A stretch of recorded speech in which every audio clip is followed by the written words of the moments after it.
டிஃபரெண்டா இருக்கா? ஒளிப்பதிவு நல்லா இருக்கு. ஓகே. புதுசா இருக்கு படம். கதை புதுசா இருக்கா? அதெல்லாம் படம் பாருங்க. படம் நல்லா இருக்கு. ஒளிப்பதிவு ரொம்ப அற்புதமா இருக்கு. ஓகே. மெஷின்ஸ் நல்லா இருக்கு. நல்லா இருக்கு. ஒன் டைம் பார்க்கலாம். நம்ம பேரு லவ் ஃபியூச்சர்லயும் இருக்குமா? Okay. First part okay. Normal. Second part நல்லா இருக்கு. செகண்ட் ஹாஃப் எப்படி இருக்கு? செகண்ட் ஹாஃப் தான் நல்லா இருக்கு. ஃபர்ஸ்ட் பார்ட் கொஞ்சம் கம்மி தான். ஃபர்ஸ்ட் பார்ட் கம்மி தான். இது மாதிரி கதை புதுசா ஸ்டோரி. சித்தப்பா சீமான் இருக்காரு. அவரு சித்தப்பா சீமான். ஆமா, கட்சியில என்ன பேசுவா இங்க படம் எடுத்து வச்சிருக்காங்க. மரம், கொடி, செடி, ஆர்கானிக் இதுலயே வாழணும் அப்படின்னு நினைக்கிறாங்க. வேற பொண்ணுங்க அந்த போன் வந்ததுனால இந்த ஆர்கானிக் லைஃப்ல வாழணும் அப்படின்னு சொல்லி அவ்வளவுதான். படம் எப்படி சார் இருக்கு? எல்லாம் ஒரு என்டர்டைன்மெண்ட்.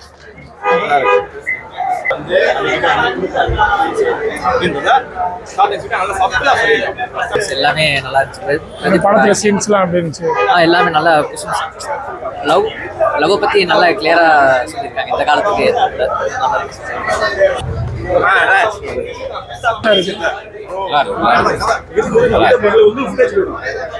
நல்லா இருக்கு. படம் எப்போ என்டர்டைன்மெண்டா இருக்கும் அந்த மாதிரி என்டர்டைன்மெண்டா இருக்கும். அதாவது நம்ம வாழ்க்கையை நம்ம வாழணும், ஒரு மிஷின் சொல்லி நம்ம வாழக்கூடாது. இதுதான் கான்செப்ட். இது எந்த அளவுக்கு ஒரு 2040 எந்த அளவுக்கு கதையை கொண்டு போக முடியுமோ அந்த அளவுக்கு. ஆனால் அந்த அளவுக்கு ரியாலிட்டியில் வருமானு சொல்ல முடியாத ரொம்ப சூப்பராக பண்ணியிருந்தாங்க. எப்படின்னா ஒரு சீன்லாம் ரொம்பவே சூப்பராக இருந்துச்சு. அமெரிக்காக்காரன் இங்கே வந்து வேலை பார்க்குற மாதிரி நம்மகிட்ட கொடை விற்கிற மாதிரி, இப்போ இந்த வடக்கன்ஸ்லாம் எப்படி நம்மகிட்ட வந்து விற்கிறாங்க அந்த மாதிரி ரொம்பவே கிரியேட்டிவ் சூப்பராக இருந்துச்சு. இன்னும் நிறைய மூமெண்ட்ஸ் எக்கச்சக்கமாக ட்விஸ்ட்டு. சீரியஸ்லி ஏஐ சொல்லி நம்ம எதுவும் பண்ணக்கூடாது. நம்ம வாழ்க்கையை நம்ம வாழணும். சிம்பிளாக சொல்கிறது என்னன்னா எண்ணம் போல் வாழ்க்கை அப்படின்னு சொல்லி லாஸ்ட்டாக பிடிச்சிருக்காங்க படத்தை. Seriously 100 crore. எப்படி உங்களுக்கு எப்படி பிடிச்சிருக்கு? இப்போ இருக்க ஜென்ரேஷனுக்கு ஃபோன் யூஸ் பண்ண எப்படி ஃபுல்லாக மிஷினாகவே இது பண்ணியிருக்காங்க. நல்லா இருக்கு. எல்லாம் ஹீரோயின் எப்படி நடிச்சிருந்தாங்க? ஹீரோயின் நல்லா இருக்கு.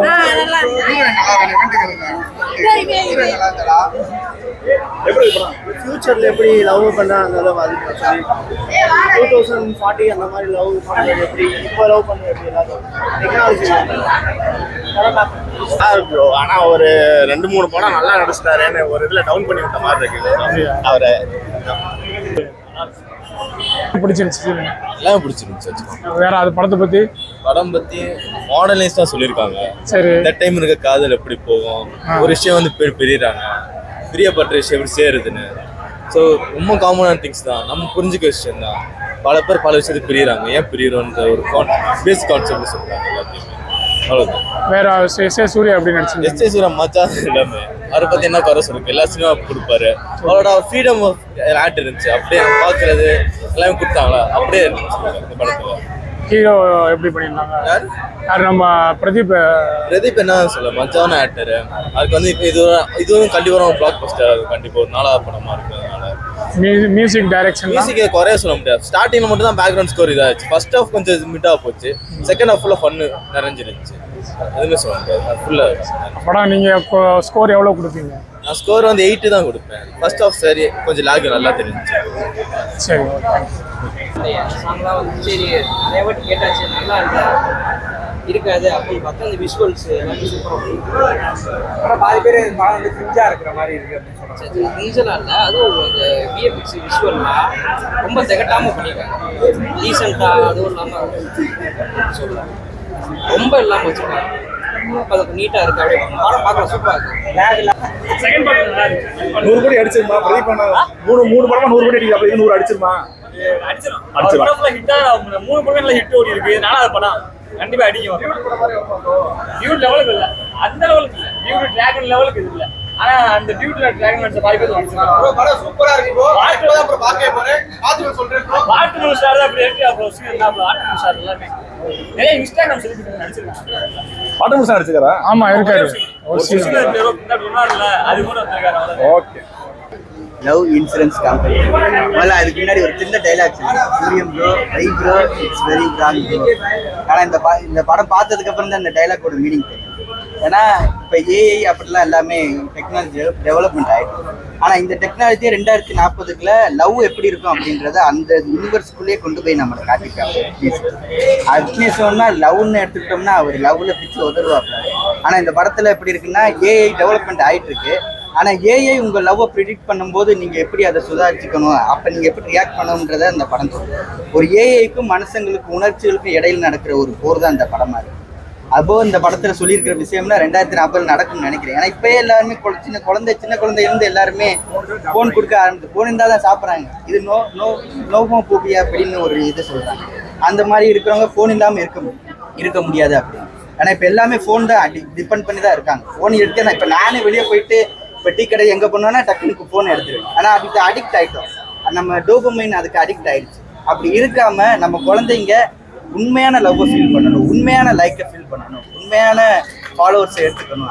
இதில் காட்டுறாங்க ஒரு யூனிவர்ஸ் ஆர்கானிக் வேர்ல்டு. அப்படி இந்த ஆர்கானிக் வேர்ல்டு எப்போ வரையும்னா ஒரு சீமான் சார் எல்லாம் ஒரு ஐடியாலஜி சொல்லுவாங்க.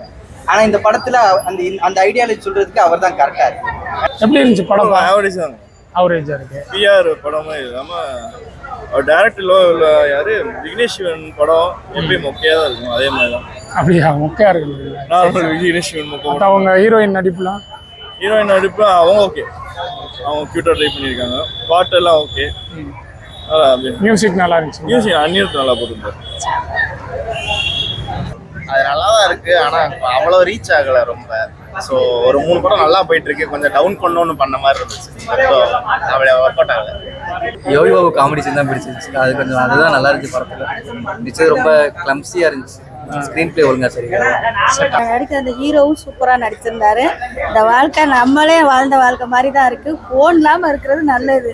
ஆனால் ஃபோன்லயே இன்னைக்கு பிள்ளைகளுக்கு வாழ்க்கை போகுதுன்னு, அது இல்லாமல் அந்த பிடிச்ச வாழ்க்கை வாழணும்னா இப்படி தான் இருக்கணும்.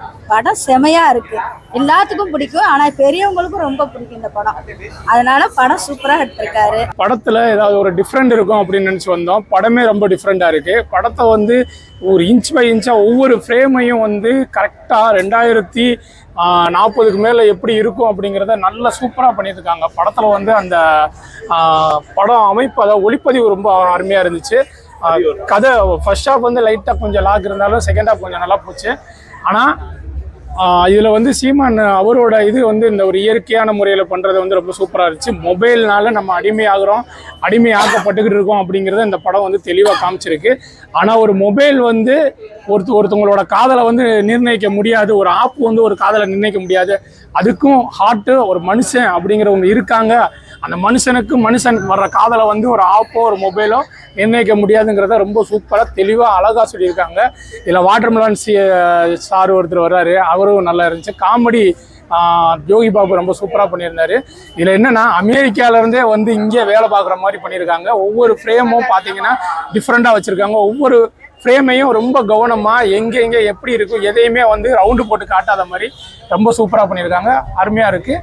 எனக்கு படம் பிடிச்சிருக்கு. ஆனால் கொஞ்சம் ஸ்லோவாக இருக்க மாதிரி இருந்துச்சு. மற்றபடி ஆமாம், ஸ்க்ரீன் பிளே கொஞ்சம் ஸ்லோவாக இருக்க மாதிரி இருந்துச்சு. ஃபர்ஸ்ட் ஹாஃப் கொஞ்சம் ஸ்லோ, செகண்ட் ஹாஃப் கொஞ்சம் நல்லா விறுவிறுன்னு போயிடுச்சு. ரொம்ப சூப்பராக இருக்கு படம். 3 படம் இல்லை, இந்த படம் கொஞ்சம் அவங்க தான் நிறையா செலவு பண்ணியிருக்காங்க. இந்த படத்துக்கு வருமானு தெரியல. நன்றி.